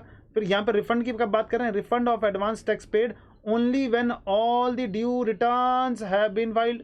अरे सारी की सारी ड्यू रिटर्न्स आपने फाइल कर दी हैं, और फाइलिंग ही तब होगी जब आप पेमेंट कर दोगे। समझना, मतलब एंडिंग हो गया एक तरह से। हाँ, तो मतलब एंड, यानी कि सब कुछ खत्म करो भैया। जब सब कुछ खत्म कर दोगे पूरा का पूरा, अरे आप भी तो यही करोगे ना, जैसे लैंडलॉर्ड होता है, क्या करता है कि भैया टेनेंट को कहता है कि भैया सारी की सारी पेमेंट तूने हर महीने करी है या नहीं करी पूरी, अच्छा यहाँ से ये तोड़ दिया, वो फोड़ दिया तुमने, ये कर दिया, वो कर दिया, इसका सेट ऑफ कर देंगे, फिर उसके बाद रिफंड करता है पैसा। तो यही तो है भैया, तू इंडिया से छोड़ के जाएगा, सब कुछ पहले पूरा करके जा, जब तू पूरा करके जाएगा तो हम यहाँ पर क्या करेंगे, तेरे को रिफंड कर देंगे। बोलो बात यहाँ तक समझ में आ गई या नहीं आ गई। GSTR 5 यहाँ तक का कॉन्सेप्ट हमारा पूरा हो गया है, ठीक है। देखो कंटेंट जितना यहाँ पर लिखा हुआ है, आपके दिमाग में बहुत सारे कंटेंट है, ठीक है ना। यहाँ पे इसके रजिस्ट्रेशन के बारे में भी कंटेंट है, रजिस्ट्रेशन में कैसे कैसे लेना होता था, रजिस्ट्रेशन में भी आपने NRTP के बारे में पढ़ा, यहाँ पर हमने GSTR पढ़ लिया, उसके GSTR के बारे में पढ़ा, फिर उसके बाद हमने ब्लॉक क्रेडिट में 17.5 में उसके ब्लॉक क्रेडिट के बारे में पढ़ा था हमने, ठीक है, और NRTP की डेफिनेशन हमने पढ़ रखी है। तो कितना कंटेंट आपके पास है वो देख लो, और क्या चीज़ पेपर में पूछेगा, आपको किस तरीके से जवाब लिखना है ना। एक बार स्टडी मैट के तो खत्म हो जाते हैं ना आपसे। हाँ सर, वो सब अच्छा, थोड़े बहुत क्वेश्चन किए थे GST के शुरू किए या नहीं किए अभी तक, की पूरा खत्म होगा तब जाके करेंगे। GST का आप चैप्टर करवा चुके हैं, उनके तो कर चुके हैं हम, ये अभी रिटर्न वाला नहीं किया और एक को पेमेंट ऑफ टैक्स वाला नहीं किया। अच्छा, पेमेंट ऑफ टैक्स, वो नहीं किया। चलो ठीक है, कोई नहीं, इसका करवा देते हैं पहले, ठीक है। चलो इसका क्या बोल रहे हैं हम, अदर रिटर्न्स के बारे में बात कर रहे हैं। अब हो गए यहाँ पे रिटर्न्स के बारे में खत्म वो चीज़ें। अब कह रहे हैं कि दूसरी रिटर्न्स है GSTR 1 2 3 4 5, ठीक है, ये सारी चीज़ें हो गई। अब यहाँ पर देखो क्या कह रहे हैं कि कुछ अलग अलग रिटर्न्स हैं, तो उसके बारे में बात करते हैं। कौन सी हैं अदर रिटर्न्स। एक तो फर्स्ट रिटर्न के बारे में बात कर रहे हैं हम लोग। कह रहे हैं कि क्वेश्चन आ जाएगा सर कि फर्स्ट रिटर्न होता क्या है, क्या होता है, किसको भरना पड़ता है। कहते हैं कि भैया आउटवर्ड सप्लाईज, ठीक है, और यहाँ पर क्या बोल रहे हैं कि details of outward supplies made in first tax period after grant of registration. बात समझ में आ रही है क्या बोल रहा हूँ मैं आपको। आउटवर्ड सप्लाई बिटवीन, अगर जब आउटवर्ड सप्लाई इस फर्स्ट रिटर्न में, FR मतलब फर्स्ट रिटर्न में आप ब्यौरा कब देते हो, पहली बार रजिस्ट्रेशन किया। अब पहली बार रजिस्ट्रेशन करने के बाद मेरे को क्या क्या चीज़ें उसमें डालनी पड़ती हैं, उसको कहते हैं फर्स्ट रिटर्न आपको भरनी पड़ेगी पहले तो, ठीक है। अब ये फर्स्ट रिटर्न का कॉन्सेप्ट है कि फर्स्ट रिटर्न पहले भरनी पड़ेगी। अब फर्स्ट रिटर्न में हमें भरना क्या है, कह रहे हैं कि outward supply between the date of becoming liable for the registration to the date of grant of registration. अरे बताओ ना, यहाँ पर ये जो हमने बात करी थी, यहाँ पर फर्स्ट रिटर्न यहाँ पर कब काम आती है, बोलो। फर्स्ट रिटर्न का काम मुझे बताया था आपने आईटीसी में। बिल्कुल सही है। यानी कि जब आप यहाँ पर लाइबल हो जाते हो, मान लो 20 जून से आप लाइबल हो गए, इसके 30 दिन के अंदर अंदर हमें क्या भरना पड़ता था, एप्लीकेशन भरनी पड़ती थी रजिस्ट्रेशन के लिए। और अगर हमने 30 दिन के अंदर भर दी है तो जब भी हमारे को रजिस्ट्रेशन सर्टिफिकेट मिलेगा, यानी ग्रांट ऑफ रजिस्ट्रेशन, तो इफेक्टिव कहाँ से होगा वो, आईटीसी मिल जाता था हाँ, हमें। तो यहाँ से इफेक्टिव होता था हमें, ठीक है। तो अब यहाँ से इफेक्टिव अगर हमारा रजिस्ट्रेशन यहाँ से है, तो यहाँ से लेके यहाँ तक जो भी सेल हम करते थे, जो भी सेल हम करते थे, समझ में आ रहा नहीं आ रहा, जो भी सेल हम करते थे, अब हमारे पास तो जीएसटी नंबर था नहीं। तो जब जीएसटी नंबर हमारा था नहीं, तो हमारा रेसिपिएंट अगर B2B सप्लाई ले रहा है तो उसको क्रेडिट कैसे अलाउ होगा, अरे बोलो ना। तो रिवाइज वाला इशू करते थे ना। हाँ, रिवाइज टैक्स इनवॉइस हम देते थे, याद आ रहा है, रिवाइज टैक्स इनवॉइस इशू करते थे। और उस रिवाइज टैक्स इनवॉइस का डिटेल कब कहाँ पे भरना पड़ता है, फर्स्ट रिटर्न में। फर्स्ट रिटर्न में उसका आता है, ठीक। समझ में आ गया। अब इसके बारे में हमने फर्स्ट रिटर्न में भरना है। अब जो कड़ी से कड़ी जोड़ो भाई, होता ना कि पहले हमने कुछ पढ़ा था, फिर उसके बाद अब थोड़ा सा क्लियर हो रही है पिक्चर धीरे धीरे, कि date of grant of registration तक की अगर कोई भी सप्लाई हमने की है, उसके लिए हम क्या भरते थे, रिवाइज्ड टैक्स इनवॉइस। देखो आपके बोलने से पहले यहाँ पे सब कुछ लिखा हुआ है, यानी कि registered person has to issue revise tax invoice so that recipient can avail ITC.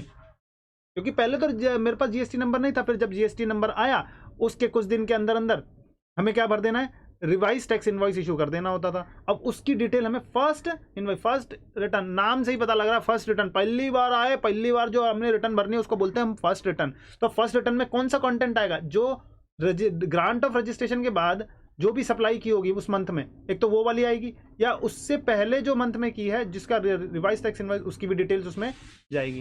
बोलो कोई दिक्कत है इसमें तो बताओ।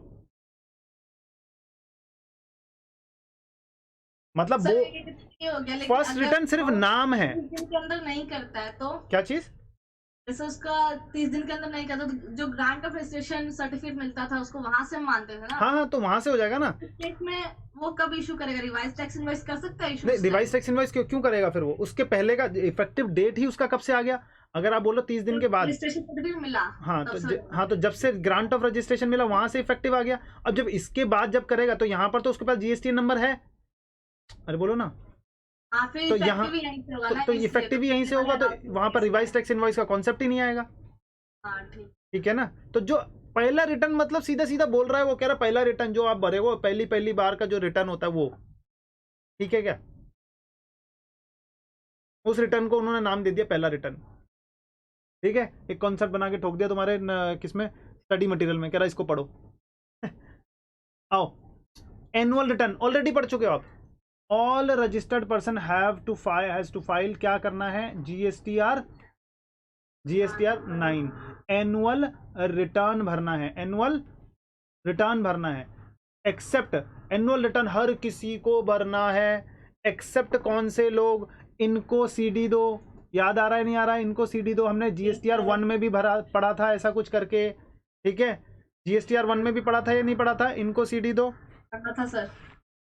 अब जब मैं जीएसटीआर 1 बात कर रहा था वहां पर आपसे, तो जीएसटीआर 1 में भी आई बोले तो बोलो आईएसडी, एन बोले तो एनआरटीपी, सी बोले तो कैजुअल टैक्सेबल पर्सन। एक बात याद रखो, जीएसटीआर 1 में जो सी था ना वहां पर कॉम्पोजिशन वाला था, समझ में आ रहा नहीं आ रहा, जीएसटीआर उसमें कॉम्पोजिशन, यानी कि क्या कॉम्पोजिशन वाले को भी जीएसटीआर 1 भरना पड़ता था क्या, बोल दो जरा। नहीं, 4 पड़ता था ना वो तो, जीएसटीआर 4 पड़ता था ना कंपोजिशन वाला। हाँ तो एक्सेप्शन में है ना, ये पढ़ क्या रहे हैं हम, वही तो पढ़ रहे हैं, ये यही तो पढ़ रहे हैं एक्सेप्शन। वहां के एक्सेप्शन की भी बात बोल रहा हूँ मैं, वहां पर एक्सेप्शन की भी बात बोल रहा हूँ। यहाँ पर एनुअल रिटर्न की बात कर रहे हैं, वहां पर क्या बात कर रहे थे, 1, उसको क्या भरना पड़ता था, 4, याद आ रहा है। तो कैजुअल टैक्सेबल पर्सन को जीएसटीआर 1 भरना पड़ता है क्या, यस, आंसर इज यस, भरना पड़ता है उसको। ठीक है ना, आफ्टर क्लोजिंग ऑफ बिजनेस, याद आ रहा है क्या कुछ, क्योंकि कैजुअल टैक्सेबल पर्सन वहां पे नहीं हुआ करता था। अपनी कॉपी निकालो पहले। देखो देखो जहाँ पे लिख रहे हो सर आप, उसके पास वो सब है ना डिटेल्स वगैरह, हाँ हाँ इसलिए हाँ, उसका देखो देखो एक बार देखो, एक बार देखो, बैक जाओ, बैक जाकर आप क्या देखोगे, GSTR1 का देखो, GSTR1 सबसे पहले लिखाया होगा, सेक्शन आपने नंबर 37, हाँ सेक्शन नंबर 31। तो वहाँ पर क्या है, कॉम्पोजिशन, इनको CD दो, ठीक है। उन लोगों को क्या भरना पड़ता था वहां पर, कैजुअल टैक्सेबल पर्सन नहीं था, तो मतलब ऑल पर्सन में कौन कवर हो गए, इंक्लूडिंग कैजुअल टैक्सेबल पर्सन आ गया, तो कैजुअल टैक्सेबल पर्सन को GSTR1 भरना पड़ता है, ठीक है। हाँ बट वो एनुअल रिटर्न नहीं भरेगा 9, ठीक है ना, वरना अब यहां पर क्या बोल रहे हैं, एन ये ISD को भी वो GSTR1 नहीं भरना पड़ता था, तो GSTR9 भी नहीं भरना पड़ना, ठीक है। NRTP हो गया, कैजुअल टैक्सेबल पर्सन हो गया, OIDAR, ठीक है। अब वहां पर भी OIDAR था, अब आप कह रहे थे कि सर OIDAR को कौन सी भरनी पड़ती है, याद आ रहा है, yes sir. Supplies in non taxable supplies में OIDAR, supplies of services to NRTP, समझो। अब यहाँ पर क्या बोल रहे हैं, छोड़ो, अब इतने GSTR1 हो गए ना, आप GST रिटर्न्स हो गई है, आपको याद करना है मुश्किल होगी, इन सब चीज़ों के बारे में ज़्यादा नहीं देखना, ठीक है, ये आपके कोर्स में है ही नहीं, OIDAR के GST रिटर्न्स आपके कोर्स में है ही नहीं, ठीक है। अब यहाँ पर क्या बोल रहे हैं, TCS काटने वाले लोग, TDS काटने वाले लोग, इनको GSTR9 नहीं भरना है। क्या हो गया हमारा कॉन्सेप्ट, जल्दी से बता दो, क्या है हमारा, इनको CD दो, तो एक तो हो गया क्या, सबको भरना है GSTR9 एनुअल रिटर्न, सबको भरनी है, किसको नहीं भरनी है, वहां पे बोल देगा कि GSTR9 किसको नहीं भरनी है, को नहीं भरनी। हाँ किसको, ISD, NRTP, casual taxable person, OIDAR, casual taxable person था या कॉम्पोजिशन था, very good, casual taxable person था, कॉम्पोजिशन नहीं था, और OIDAR था, T से TCS और TDS वाले, TCS एंड TDS वाले, वेरी वेरी गुड, यहाँ तक तो आपको समझ में आ चुका है। इन लोगों को क्या नहीं भरना है, GSTR9 नहीं भरना है, याद भी हो गया, चलो ठीक है, अच्छी बात है। अब इसके बाद एक हो गया, कंपोजिशन क्यों नहीं आया, क्योंकि GSTR4 भर रहा है एनुअल रिटर्न, इसलिए। बिल्कुल सही बात है, ऑलरेडी वो एनुअल रिटर्न का उसका क्या भर रहा है, GSTR4 भर रहा है, वो एनुअल रिटर्न उसकी GSTR4 है, तो यहाँ पर क्यों भरेगा वो 9, हाँ ठीक, ठीक है ना, ये याद कराने के लिए था। अच्छा, फाइनल रिटर्न क्या है, एवरी पर्सन आ गया, बोलो, every registered person who is required to furnish return and whose registration, क्या लिखा है, एक सेकंड रुको, मैं मेरे को भी, अच्छा रजिस्ट्रेशन है ना, वो TION है, अच्छा ठीक है, whose registration has been cancelled और surrendered is required to file GSTR10 final return.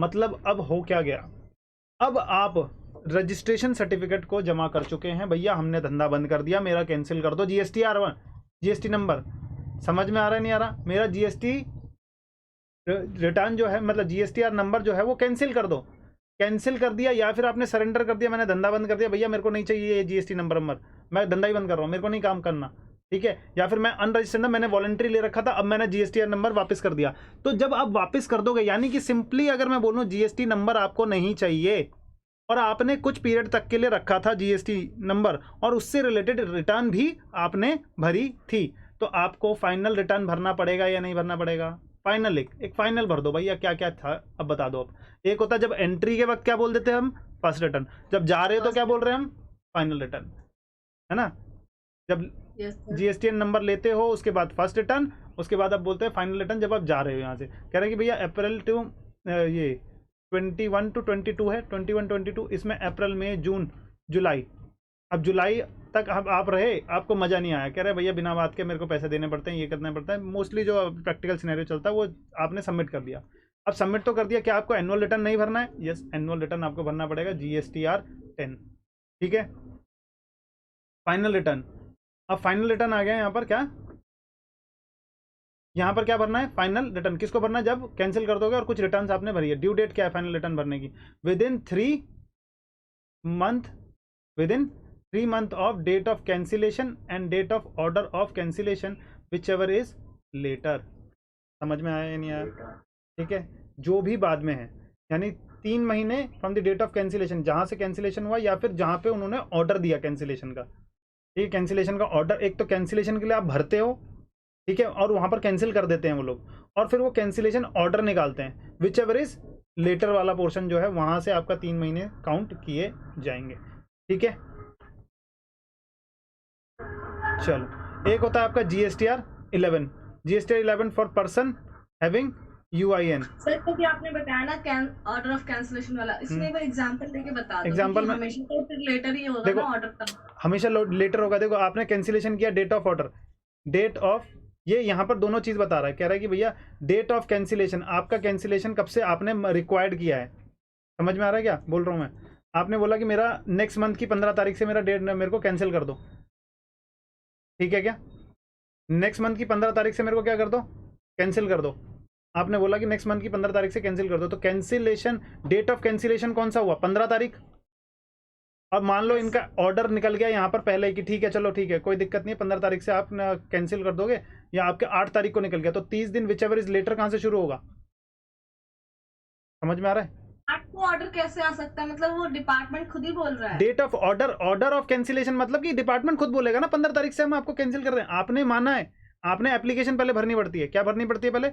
Application for cancellation. याद आ रहा है सेक्शन? ठीक है, एप्लीकेशन उसने डेट दिया कैंसिलेशन की। हाँ, उसने बोला कि एप्लीकेशन भरते वक्त अब वो कह रहा है कि नेक्स्ट मंथ की 15 तारीख को मेरे को कैंसिलेशन चाहिए, कि इस दिन मेरे को कैंसिलेशन कर दो। ठीक है, तो डेट ऑफ कैंसिलेशन मान लो अगर इस दिन से हो रहा है, वो इस दिन से अगर डेट ऑफ कैंसिलेशन, तो ये डेट ऑफ कैंसिलेशन हो गया। लेकिन ऑर्डर उससे पहले आपने एप्लीकेशन भरी थी, मान लो एप्लीकेशन भरी आपने 1 तारीख को, तो ऑर्डर आ गया उसका 8 तारीख को, ठीक है भैया कैंसिल कर देंगे, सब चीजें तुम्हारी क्लियर है, ऑर्डर आ गया, डेट ऑफ कैंसिलेशन 8 तारीख को। तो लेकिन व्हिचएवर इज लेटर कौन सा है, 15 तारीख। 15 तारीख से 3 महीने मिलेंगे आपको। ओहो, ये क्या हुआ? 15 तारीख से 3 मंथ्स मिलेंगे आपको, किस चीज के लिए? कैंसिलेशन के लिए। लेकिन अगर मान लो कि 15 तारीख को आपने मांगा था डेट ऑफ कैंसिलेशन, और आपका ऑर्डर आया है बाद में, ऑर्डर हो सकता है ना कि भैया वो बाद में देखे, बाद में आपको रिप्लाई करे, ठीक है, तो बाद में रिप्लाई कब कर रहा है वो कह रहा है 20th तक रिप्लाई ही उसने बाद में किया। उसने 20 तारीख को आपको रिप्लाई किया, 20th तक आपको रिप्लाई किया, और 20th तक रिप्लाई करने के बाद कह रहा है कि ठीक है तुम्हारा कैंसिलेशन हो गया है 15 तारीख से, ठीक है कोई भी दिक्कत नहीं है। तो जब ऑर्डर आया उसके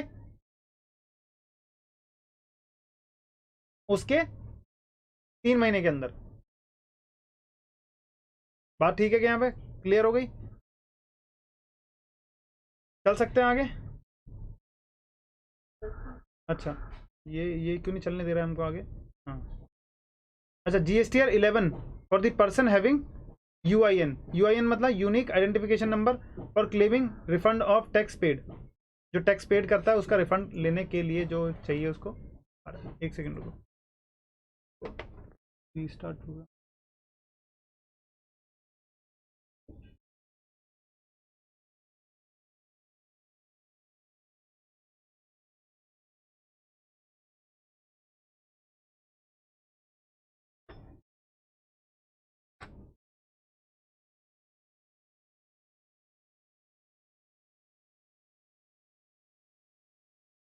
UIN वाले को क्या भरना पड़ता है जल्दी बता दो? GSTR 11, बस इतना सा याद रखना, और कुछ याद में रखने की जरूरत नहीं है इसमें, बाकी फालतू कॉन्सेप्ट है सारे। ठीक है, तो आपका अब रह क्या गया है? कौन कौन से 2-3 कॉन्सेप्ट रह गए हैं जरा देख लेते हैं। 2-3 कॉन्सेप्ट आपके रह गए हैं उसमें, वो थियोरेटिकल है। आप एक बार नॉर्मल प्रैक्टिशनर के बारे में बात की गई है, नॉर्मल भी पढ़ोगे तो भी समझ में आ ही जाना है उसमें क्या ही बनाना है चार्ट वार्ट। 1 सेकेंड में दिखाई देता हूँ तुम्हें फिर।